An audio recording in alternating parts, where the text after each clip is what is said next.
حضرت لال شہباز قلندر سرکار تشریف لے جا رہے تھے تو ایک ریچھ کو نچانے والا نظر آیا۔ پوچھا تم کون ہو تو وہ بولا قلندر۔ اس دور میں ریچھ نچانے والے کو بھی قلندر کہتے تھے۔ آپ بے اختیار مسکرا دیے۔ یہ بات اس ریچھ والے کو پسند نہیں آئی۔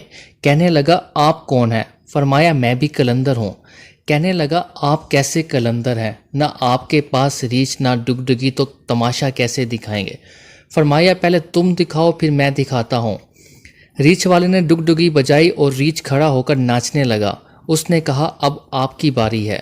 حضرت لال شہباز قلندر دو درختوں کی ٹہنیوں پر کھڑے ہو گئے اور فرمایا نیچے سے گزر جاؤ، مگر یاد رکھنا آگے جانا مگر واپس کبھی مت آنا۔ جیسے ہی وہ نیچے سے گزرا ماحول ہی بدل گیا۔ نہ وہ سورج کی گرمی نہ گرد و غبار، جہاں تک نظر دیکھے خوبصورت پہاڑ سبز وادیاں، نہ موسم گرم نہ ٹھنڈا۔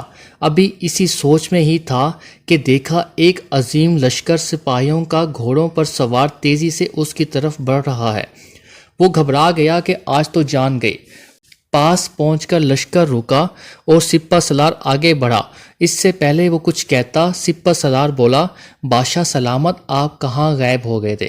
آپ کی سلطنت آپ کا انتظار کر رہی ہے اور ملکہ عالیہ کا رو رو کر برا حال ہے۔ اب وہ حیران پریشان شاہی گھوڑے پر سوار ہو کر ساتھ چل دیا۔ جب وہ محل پہنچا تو عظیم و شان محل دیکھ کر حیران رہ گیا۔ اندر داخل ہوا تو خوبصورت ملکہ گلہ شکوہ کرتے لپٹ گئی۔ کہاں رہ گئے تھے آپ؟ سب بھول کر نہا دھو کر شاہی پوشاک پہن کر تخت پر بیٹھ گیا۔ سالوں گزر گئے، بچے پیدا ہو گئے، پھر شہزادے بڑے ہو گئے، بڑھاپا آ گیا، جسم سے جان، منہ سے ذائقہ چلا گیا۔ ایک دن اپنی سلطنت میں دریا کے کنارے بیٹھے خیال آیا کہ آخر ہوا کیا تھا۔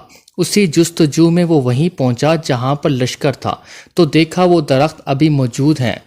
سوچا چلو دیکھتے ہیں، اور درخت کے بیچ سے گزرا۔ ماحول بدل گیا۔ وہی وقت، وہی مقام، سامنے اس کا ریچھ اور ڈگڈگی پڑی تھی، وہی گرمی، وہی گرد و غبار۔ پیچھے دیکھا تو حضرت لال شہباز قلندر سرکار کھڑے تھے۔ اس کی حالت غیر ہو گئی۔ بولا جناب میری سلطنت، میری ملکہ، میرے شہزادے۔ تو آپ نے فرمایا سب تماشا تھا۔